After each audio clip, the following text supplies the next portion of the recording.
Side থেকে spot down হওয়া অনেকটাই সহজ।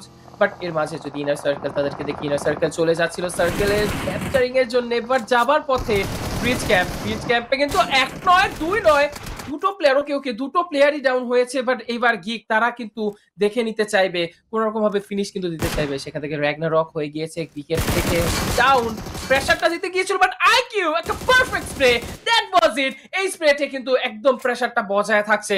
বাট এবার চায় কিন্তু নির্জের প্রেসারটা আরো একবার ভারী করে দিয়ে যাচ্ছে। এখন কিন্তু আইকিউ চেষ্টা করে কোন রকম ভাবে নিজের টিমমেটদেরকে রিভাইভটা যদি দেওয়া যায়, রিভাইভ দেওয়ার জন্য দ্রুত গতিতে তাকে এই ব্রিজের অপর পারে যেতে হবে। আর অপর পারে যেতে যদি এখন গিকের প্লেয়াররা রিভাইভ হয়ে যায়, ডেফিনিটলি রিভাইভ তো হয়ে যাবে। তখন গিয়ে এখন আসলে প্রেশারটা আরো বেশি বিল দিতে চাইবে। অলরেডি কিন্তু নকিকে তারা হারিয়েছে। সামনের দিকে দুটো প্লেয়ার নক অবস্থায় রয়েছে। সো আইকিউ অ্যান্ড তার টিমমেট এখান থেকে কিন্তু যদি রিভাইভ হয়ে যায় তাহলে কিন্তু সুন্দর খেলা দিতে পারবে। অলরেডি আইকিউ রিভাইভ দরকার ছিল বাট ফল ব্যাক না দিয়ে কিন্তু উনি আবার এদিক থেকে ব্লিঙ্ক নেওয়ার চেষ্টা করেছেন। সেই ব্লিঙ্কের কারণে হয় বিবাদ। অন্য দিক থেকে ফালাক একটা পারফেক্ট গ্রেনেড। ওয়াও!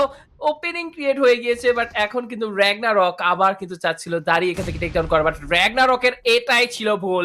ইউটিলিটি ছেড়ে গিয়েছিল ফাইট নিতে অ্যান্ড সেই ফাইটের মাঝে কিন্তু আবার ফালাক ইউটিলিটি চার্জ ইন করেই দেয়। And finally there goes the finishing blow. Knockout ছিল অ্যান্ড লিগের থেকে কিন্তু লাস্ট একটি প্লেয়ারই রয়েছে। সামনের দিকে তাকে টেক ডাউন করার চেষ্টা করবে। অলরেডি কিন্তু একটা প্লেয়ারকে টেক ডাউন করলো আইকিউ। তার উপরে অনেক কিছু ডিপেন্ড করছে। ফালাককে যদি রিভাইভ দিতে চায় এই ফাইটটা কিন্তু খুব দ্রুত গতিতে তাকে এনশিওর করতে হবে। 1v1 situation, here goes the finishing blow.